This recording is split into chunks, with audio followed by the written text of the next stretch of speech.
Bonjour à tous, merci d'être venus. Euh, le sujet de la conférence de presse d'aujourd'hui, c'est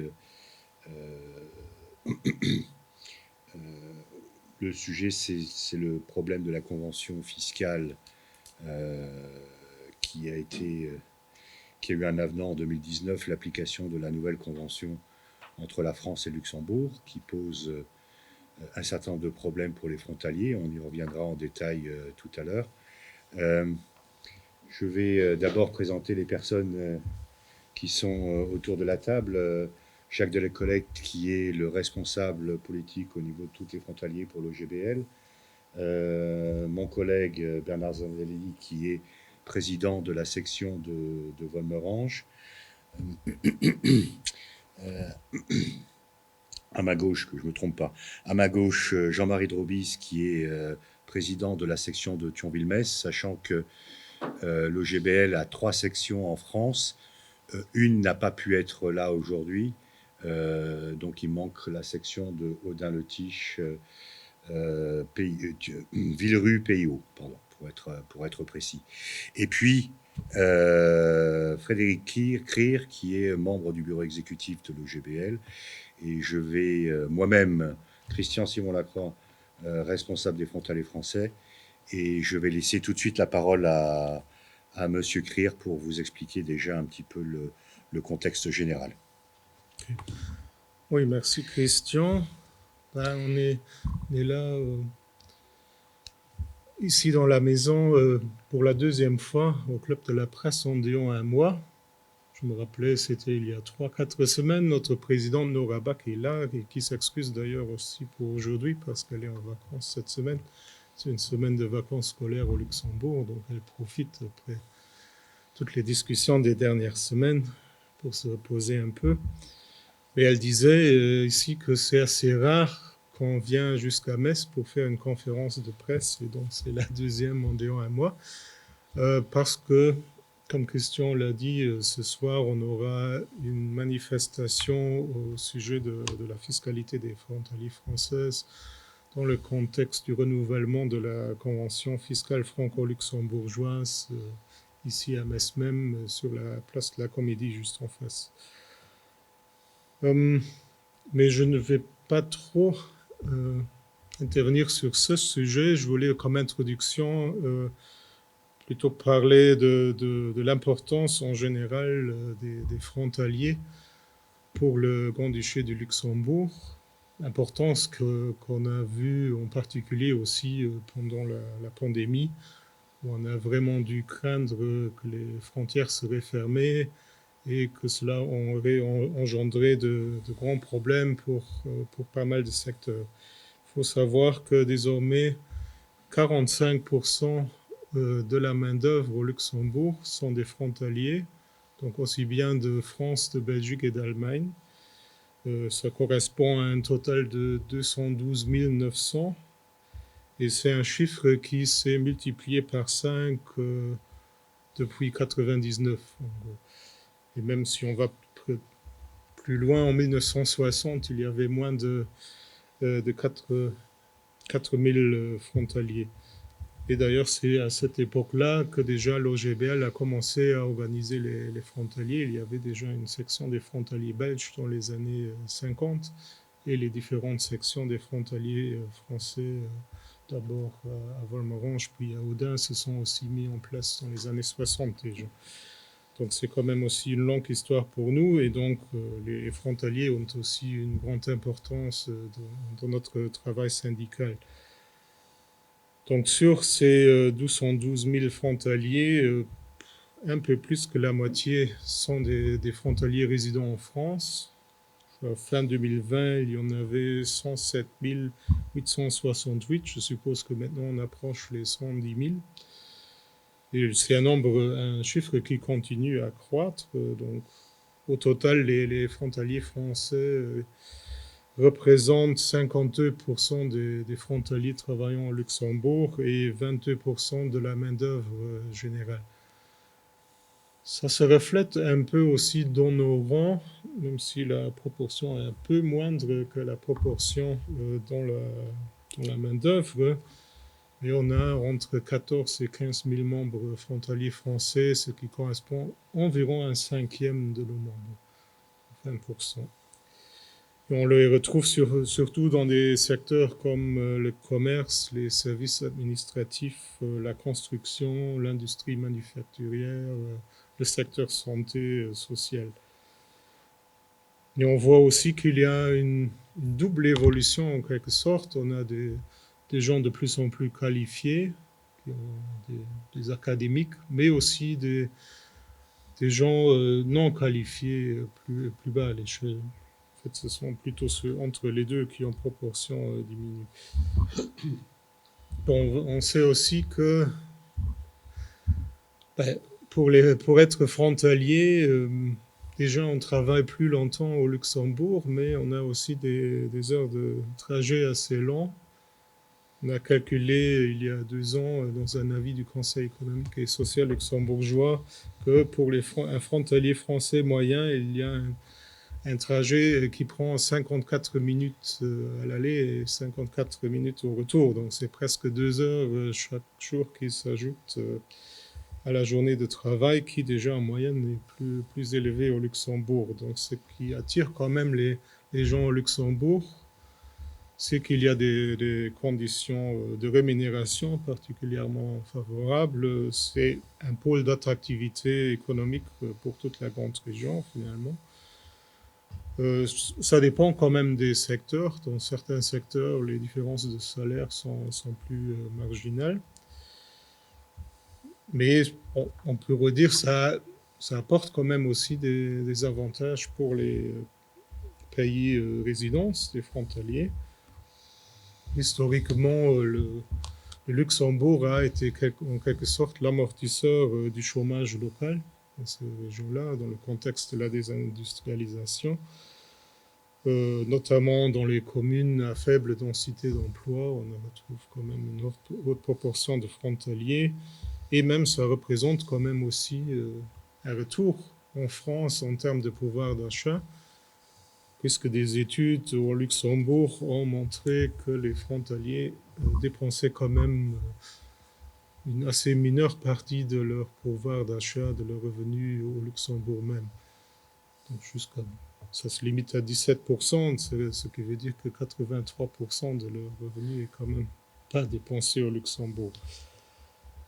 Ce qu'on constate quand même actuellement, et là je vais faire le lien avec la convention fiscale aussi, c'est que dans pratiquement tous les secteurs au Luxembourg, on parle maintenant d'une pénurie de main-d'œuvre. Donc, malgré les conditions de rémunération plus favorables, les secteurs commencent à peiner à recruter. Bon, il y a 4 semaines, on a parlé ici de la manipulation de l'index, qui pour nous vient vraiment au mauvais moment, parce que là, ça leur rend en fait le cadre salarial encore moins attractif finalement, surtout si cette manipulation irait se poursuivre sur plusieurs années. Actuellement, on se limite jusqu'à 2024, mais déjà les tendances de l'inflation montrent qu'il y aurait plus de tranches indiciaires. Donc au Luxembourg, il y a toujours l'index qui est l'adaptation automatique des salaires et des pensions à l'évolution des prix. Chaque fois qu'il y a 2,5% sont atteints, avec le mois prochain, il y a une adaptation des salaires et des pensions. Mais là, on pourrait être dans une situation, avec les reports décidés jusqu'au 1er avril 2024, que plusieurs tranches tomberaient au même moment. Le 1er avril 2024, ce qu'on pense est assez invraisemblable, et que le lobby patronal va tout mettre en œuvre pour éviter que cela soit le cas. Et d'ailleurs, des membres de la coalition au gouvernement parlent déjà que ça, même si ça resterait la décision au prochain gouvernement, mais on pourrait s'imaginer, s'il y a vraiment trop de tranches, que ça pourrait encore être décalé davantage sur 2025-2026. Donc là, on sort finalement d'un système d'adaptation automatique des salaires et des pensions. Il y a aussi des problèmes justement au niveau de la fiscalité. On a maintenant eu pendant la pandémie, on a vu une très forte croissance du recours au télétravail, qui, je crois, est aussi devenu un facteur d'attractivité pour pas mal de salariés, même s'il faut toujours garder en tête qu'il y a environ la moitié des salariés au Luxembourg qui peuvent faire du télétravail parce que les autres postes ne sont pas adaptés au télétravail. Et là, bon, on comprend surtout aussi avec le trafic journalier dont je viens de parler jusqu'alors, que c'est un gain de temps quand même important. Donc il y a aussi, on le voit maintenant, les règles spécifiques pendant la pandémie vont probablement prendre fin le 30 juin. Et donc on retournera à la normale et on voit quand même que dans pas mal de secteurs où c'est possible, il y a toujours une forte demande de pouvoir continuer à faire 1, 2, voire plus de jours de télétravail par semaine. Et là, on tombe en plein dans les problèmes de la fiscalité. On nous a annoncé en octobre l'an dernier que le seuil de tolérance pour la France, avant de changer de système d'imposition, serait porté de 29 actuellement à 34, mais jusqu'ici ce n'est pas le cas. Et donc, selon toute vraisemblance, au 1er juillet, ce ne sera pas encore le cas, même si en octobre on avait parlé de 2022. Donc là, on est un peu en attente que ce soit mis en œuvre, que la convention soit amendée et qu'on porte le nombre de jours déjà à court terme à 34, tout en sachant que la Belgique vient déjà de décider de porter le nombre de jours à 34, mais parle déjà de le porter à 48. Et dans l'idéal, pour nous, ce serait d'avoir une harmonisation entre les trois pays, puisque la Belgique est actuellement... l'Allemagne est actuellement toujours à 19 jours, donc assez loin des autres. Donc pour avoir un système cohérent, aussi une coexistence au niveau des entreprises, où on n'a pas différents régimes selon les pays de résidence, avoir une harmonisation finalement des règles pour les trois pays voisins. Et dans l'idéal, se focaliser au-dessus. C'est lié au seuil prévu au niveau de la sécurité sociale qui, lui, vient d'un règlement européen. Donc là, c'est plus difficile à contourner et qui s'élève à 25% du temps de travail annuel. Donc là, on continue à pousser aussi les politiques, aussi bien au Luxembourg que dans les pays voisins, d'aller dans ce sens. Il y a aussi des questions connexes, puisqu'on ne parle que de télétravail, mais en fait, les seuils de tolérance ne s'appliquent pas seulement au télétravail, mais à toutes les prestations de travail dans le pays de résidence. Et ça peut aussi mener à des situations où c'est pas clair à partir de quand est-ce qu'on travaille. On a récemment eu le cas d'heures de préparation d'enseignants qui vivent en France mais travaillent au Luxembourg. Avant le Covid-19, c'était jamais un sujet, c'était le temps de préparation normal pour leur cours. Et maintenant, on parle que cela pourrait être considéré au niveau fiscal comme du temps de travail dans le pays de résidence. Et puis, il y a aussi une exception pour les salariés auprès des établissements publics pour lesquels il n'y a pas de seuil de tolérance, où il faut aussi apporter des réponses. Il y a d'ailleurs aussi des différences entre la France et l'Allemagne, où il n'y a pas de seuil de tolérance, et la Belgique qui l'applique comme pour les autres salariés. Et donc, un autre facteur d'attractivité, c'est cette question de la mondialisation des revenus, donc des salariés qui ont des revenus aussi bien en France qu'au Luxembourg, où on a déjà averti, il y a 1 an environ, des hausses considérables de l'imposition que cela pouvait entraîner. Christian va en parler plus en détail. Nous sommes déjà intervenus il y a 1 an sur la question. On avait participé à une manifestation ici à Metz aussi le 5 octobre 2021. Puis à ce moment-là, une solution temporaire a été trouvée pour les années fiscales 2020 et 2021, mais déjà à l'époque, on avait soulevé que la même situation risquerait de se reproduire à l'identique en 2022. Donc, on y est maintenant. Et c'est pour cette raison qu'on organise la manifestation de ce soir et qu'on va aussi s'adresser à tous les candidats pour les législatives. Mais je passe directement la parole à Christian pour vous expliquer les détails. Merci Frédéric pour le contexte général. Je précise d'ailleurs que pourquoi Frédéric a parlé du télétravail, parce que c'est aussi une clause qui était dans la nouvelle convention et qui était présentée comme une avancée.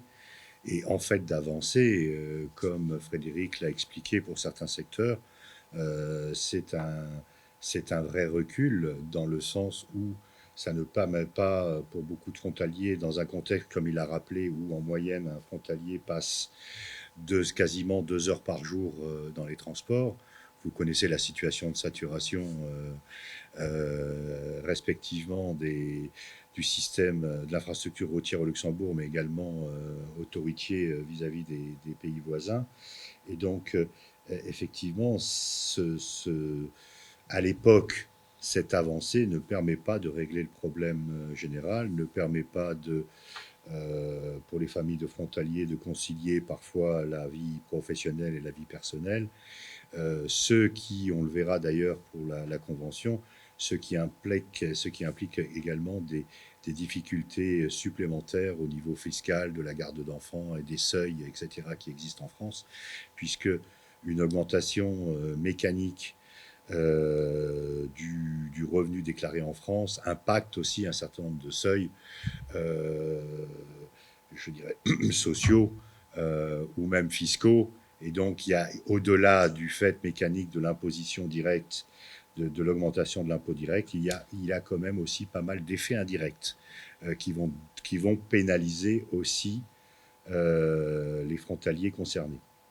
Je reviens peut-être à la convention fiscale. La France au Luxembourg. Alors, on précise pour éviter on précise que je précise plutôt pour éviter toute argumentation un peu simpliste et contraire. L'OGBL n'est pas contre le phénomène de la mondialisation. Il a toujours existé, puisque je rappelle que euh, la, la, l'ancienne convention fiscale a été signée en 1958, donc ça ne date pas d'hier, et que c'est un phénomène d'ailleurs qui est consacré au niveau international par les règles OCDE. Donc il est quelque part logique en termes fiscaux qu'à partir du moment où il y a une coexistence de revenus indigènes luxembourgeois, enfin et de revenus étrangers pour la France ou vice-versa, c'est-à-dire de revenus français et de revenus étrangers pour le Luxembourg, il y est normal en termes d'équité fiscale qu'il y ait un phénomène de mondialisation. Alors je rappelle plus simplement ce que c'est la mondialisation finalement, si on l'a dit plus simplement, au-delà des termes techniques qu'on peut trouver sur Internet, c'est quoi?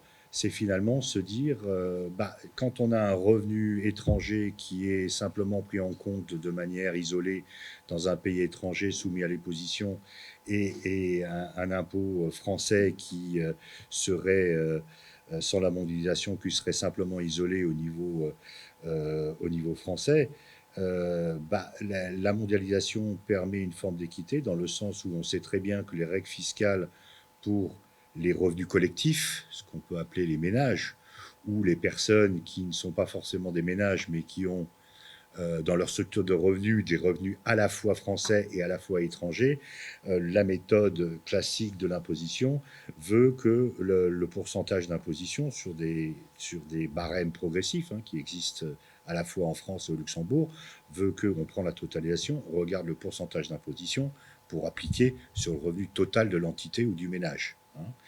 Donc ça paraît relativement classique, ce qui était fait d'ailleurs également dans l'ancienne convention de 1958.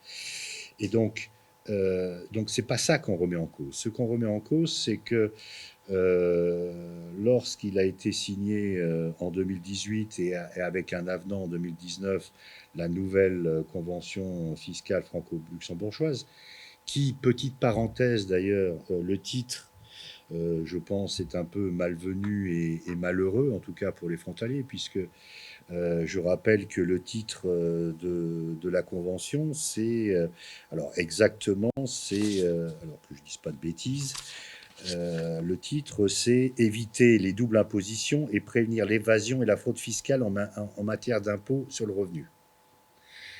On pourrait se demander déjà, dans un premier temps, pourquoi on inclut les pauvres salariés luxembourgeois dans un système d'évasion fiscale, de contrer l'évasion fiscale, alors que il me semble que les frontaliers français qui travaillent au Luxembourg ne sont pas des fraudeurs potentiels, quelque part. Et donc, mais c'est effectivement assez curieux déjà que ça soit inclus dans cette convention, qui le but était effectivement au départ de renforcer les dispositions de l'ancienne convention de 1958 pour armer et renforcer en fait la lutte contre tous les systèmes fiscaux très évolués, offshore, etc., qui permettaient à certaines structures effectivement de payer aucun impôt. Hein. Bon, en général, les salariés luxembourgeois n'ont pas les moyens ni l'argent nécessaire pour faire ce genre de structure et évoluer. Et donc, faire ces règles fiscales qui sont effectivement à la limite du légal, voire parler de système offshore également. Mais bon, dans cette convention, effectivement, l'article 11 et 13, si ma mémoire est bonne, donc effectivement parle effectivement également des salaires, donc des salariés, des salaires. Également, il y a un article sur les pensionnés. Et donc, le principe de cette nouvelle convention, c'était de passer à un système d'exemption qui existait auparavant. Alors, pour expliquer aussi simplement, c'est la méthode d'exemption, c'est-à-dire que le frontalier déclarait son revenu étranger, c'est-à-dire luxembourgeois, mais enlevait, ce qui me paraît logique, les charges sociales et les impôts déjà payés au Luxembourg. Puisque quelque part, vous savez qu'au Luxembourg, c'est pas nouveau, c'est la retenue à la source. Donc, c'est pas un revenu en tant que tel qu'il perçoit, c'est déjà un revenu qui est amputé de l'imposition et des charges sociales, bien évidemment. Ça, c'était la méthode d'exemption. La nouvelle convention remplace cette méthode d'exemption par la méthode d'imputation par crédit d'impôt. Alors, sur le papier, ça peut paraître neutre, sauf que, et c'est pas la nouvelle convention, c'est pas la convention elle-même que l'on attaque, c'est-à-dire que la convention elle-même est tout à fait standard et conforme aux standards de l'OCDE, aux modèles OCDE, donc internationaux, mais c'est l'application qu'en fait le gouvernement français, respectivement la direction financière, la direction des impôts, l'application qu'en fait le fisc français de ce texte général, de cette loi. Parce qu'en fait, ce qu'on a bien compris, c'est que une convention, c'est un texte général, et ensuite chaque pays reste maître de l'interprétation et de l'application de cette loi générale, en l'espèce la convention fiscale. Et la France a choisi de l'interpréter en mode imputation par crédit d'impôt français. Ça veut dire, alors concrètement, on va aussi simplifier les choses, ça veut dire quoi? Ça veut dire que dans un premier temps, le fisc français va calculer sur le revenu luxembourgeois l'impôt théorique français, en barème français. Alors je vais utiliser, ça va peut-être faire sourire un terme en cuisine. Après, il le réserve, il le laisse à part. Et donc, ensuite, il fait la mondialisation classique, c'est-à-dire qu'il additionne les revenus français et les revenus luxembourgeois. Sauf que là, déjà, il y a une deuxième différence, c'est que au lieu de prendre le revenu luxembourgeois moins les charges sociales, moins les impôts payés, il ne prend que les revenus luxembourgeois moins les charges sociales. Donc la deuxième différence ici. Et donc, à ce moment-là, il calcule le taux d'imposition, le pourcentage d'imposition, et sur cette imposition, il enlève l'impôt théorique français calculé sur le revenu luxembourgeois. Alors, ça entraîne, en tout cas pour un premier mécaniquement pour pas mal de gens, mais et surtout pour certaines tranches de revenus, ça entraîne mécaniquement un double effet négatif. Le premier effet négatif, je pense qu'il est facile à comprendre, c'est qu'à partir du moment où vous déclarez une somme, un revenu plus important, ça augmente le pourcentage d'imposition en barème progressif, souvent, et donc forcément, ça augmente la charge d'impôt. Ça, c'est relativement simple à comprendre. La deuxième chose, c'est que pour un certain nombre de tranches de revenus, l'impôt français théorique calculé, qu'on va déduire, ne correspond pas à l'impôt luxembourgeois déjà payé à la source. Et pour un certain nombre de tranches de revenus, d'ailleurs, cet impôt français est beaucoup plus faible que l'impôt luxembourgeois payé. Ce qui veut dire, quelque part, que le frontalier va être imposé, si on isole cette partie d'imposition, sur en fait un revenu qui est déjà imposé au Luxembourg, mais qui n'est pas totalement pris en compte dans le calcul de l'imposition de la mondialisation. Donc on arrive à un phénomène de double imposition indirecte.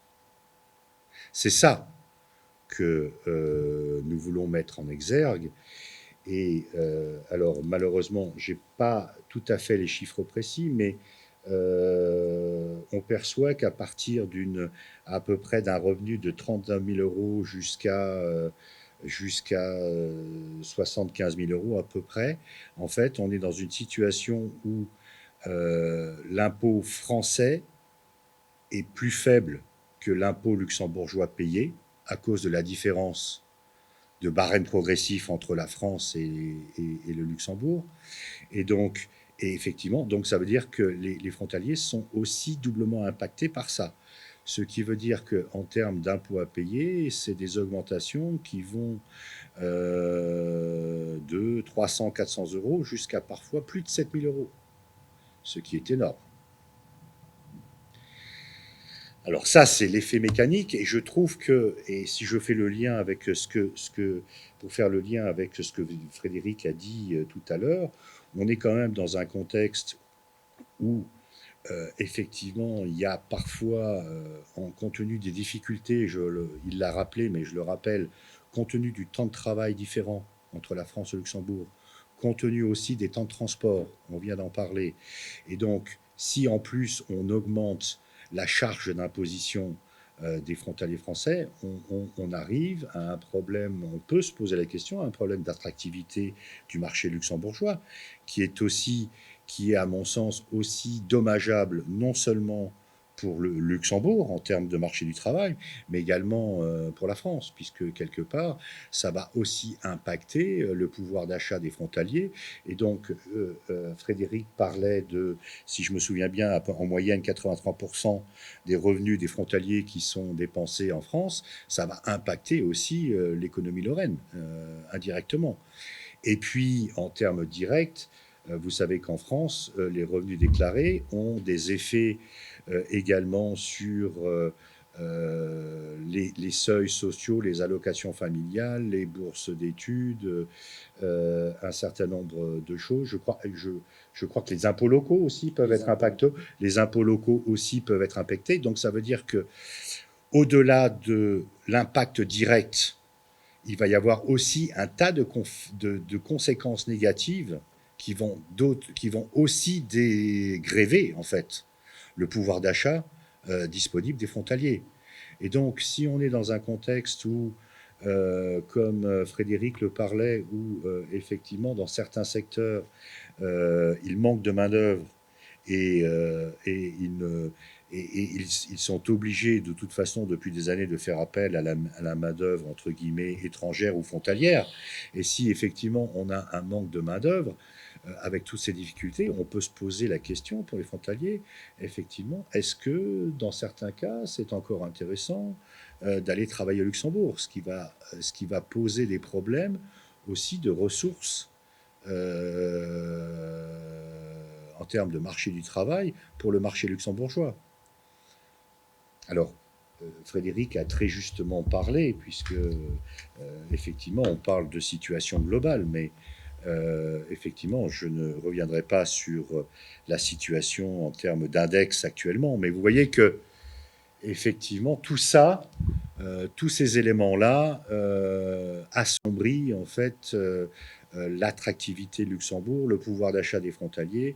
Et nous, ce que l'on demande, ce que l'OGBL demande, encore une fois, ce n'est pas de ne pas faire de mondialisation, mais que cette convention fiscale soit interprétée plus correctement par les autorités financières, Bercy, le ministère des Finances et la direction financière, les impôts français, de manière à ce qu'elle soit beaucoup plus juste et beaucoup plus équilibrée et ne pas avoir autant de conséquences négatives sur le pouvoir d'achat et l'équilibre financier des ménages frontaliers ou des frontaliers qui ont des revenus mixtes.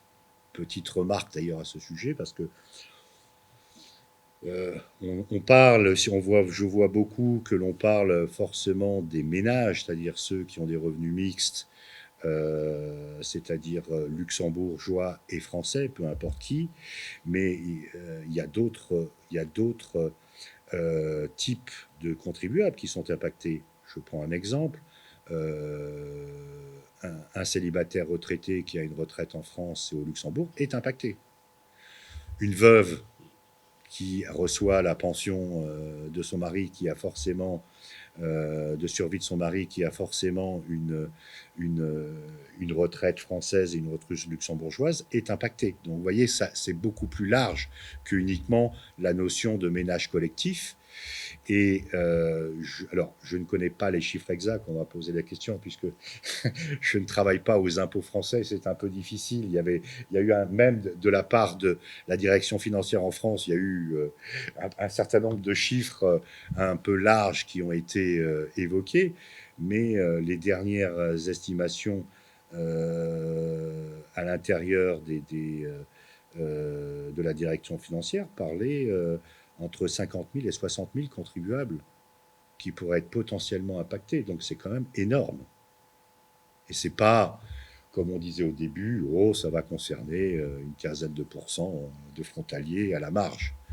Donc c'est suffisamment important pour que, effectivement, comme disait Frédéric, on vient rarement en France, mais voilà, c'est suffisamment important pour qu'on soit là aujourd'hui.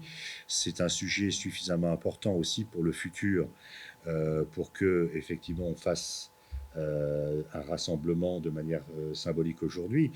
Et on profite, bien évidemment, de cette fenêtre politique qui est ouverte, c'est-à-dire que on va prolonger cette action aussi par une lettre ouverte envoyée à tous les candidats potentiels qui doivent être connus maintenant, puisque je crois que la date de dépôt c'était vendredi, hein, il me semble. Et donc on a une fenêtre très réduite pour envoyer une lettre ouverte à tous les candidats et de leur demander de prendre position sur ce sujet important pour les frontaliers. Et on les a déjà avertis, mais on va avertir dans cette lettre qu'on publiera les réponses de manière à ce que les frontaliers qui sont des électeurs, on l'oublie aussi de temps en temps, mais qui sont aussi des électeurs, puissent, de manière en âme et conscience, voir si le candidat X ou Y est effectivement est là aussi pour défendre leur intérêt, un intérêt qui est important sur ce sujet-là. Alors la différence, je sais, j'en ai peut-être pas parlé, mais c'est la différence, c'est effectivement entre quelques centaines d'euros jusqu'à plus de 7 000 euros. Parce que le barème entre la France et Luxembourg est complètement différent. Bon, vous savez qu'en France, de mémoire, il y a beaucoup moins de tranches. Hein. Il y a 5 tranches. Il y en a une douzaine, si ma mémoire est bonne, au Luxembourg. Donc la structure du barème est complètement différente, qui fait que là, on arrive à le ventre un petit peu, puisque 32 000 euros jusqu'à 75 000, voire 80 000, on est quand même la moyenne et le ventre mou de tous les salaires au Luxembourg. Donc ça fait quand même pas mal de gens qui vont avoir une différence. Et tout le monde n'aura pas la possibilité de... parce que j'ai entendu aussi la réflexion, une petite anecdote, mais ils ont qu'à tous les deux travailler au Luxembourg. Soit, mais est-ce que tout le monde a le choix parfois d'aller tous les deux travailler au Luxembourg pour échapper à ça? Ou soit, ils ont qu'à travailler en France. Mais bon, voilà, ce que je veux dire, tout le monde n'aura pas forcément la possibilité de pouvoir fiscalement avoir une stratégie fiscale pour compenser cela. Et je pense notamment, par exemple, aux, aux retraités qui, de toute façon, ne peuvent rien changer à leur structure de retraite. C'est fait, c'est fait. Je le rappelle, en général, quand on est retraité, on a beaucoup moins de disponibles qu'en vie active. En général, en termes fiscaux, je veux dire, on a déjà un certain nombre, enfin, je veux dire, on a déjà éclusé toutes les possibilités fiscales de déduction, emprunts, etc. Donc, ces gens-là se retrouvent pieds et poings liés et quelque part impactés frontalement et directement aussi par ce changement de méthode d'imputation fiscale. Pourquoi on le fait maintenant aussi? C'est parce que vous savez que Frédéric en avait appelé, c'est que effectivement il y a eu entre guillemets un revirement, un rétropédalage, on l'appelle comme on veut, du gouvernement français qui, pour des raisons politiques évidentes, puisqu'il y avait les élections présidentielles, personne n'est dupe, a fait un moratoire de 2 ans en permettant aux frontaliers de demander l'application de l'ancienne convention. D'ailleurs, j'estime, je note quelque part que ce n'était pas de gaieté de cœur ou ce n'était pas très transparent puisque les frontaliers devaient opter. C'est-à-dire que ce n'était pas automatique. Ça aurait pu être automatique. Ça devait être opté. Et donc, on devait opter pour ça. Et quelque part, il y avait le fait que un certain nombre de frontaliers n'ont pas compris les explications, ont pu passer au travers de cette possibilité qui était faite, en tout cas pour l'année dernière. Je note aussi que apparemment, dans le modèle de la nouvelle déclaration d'impôt en France, il n'y existait pas l'année dernière, il n'existe pas non plus apparemment cette année, c'est qu'il n'y a pas d'annexe spéciale pour le Luxembourg. Donc là encore, comme l'ont dit d'ailleurs un certain nombre d'experts fiscaux, il faut bien rappeler aux frontaliers que pour la déclaration d'impôt française de cette année, quand ils déclarent leur revenu luxembourgeois, de bien déclarer le revenu luxembourgeois, moins les charges sociales, moins les impôts payés, pour éviter également des surprises. Et donc, on voyait bien que... Et c'est ça qui est un peu aussi étonnant, c'est-à-dire que la France, ça fait quand même... Ça a été des discussions ont commencé en 2016-2017, de cette convention fiscale, donc c'est pas nouveau.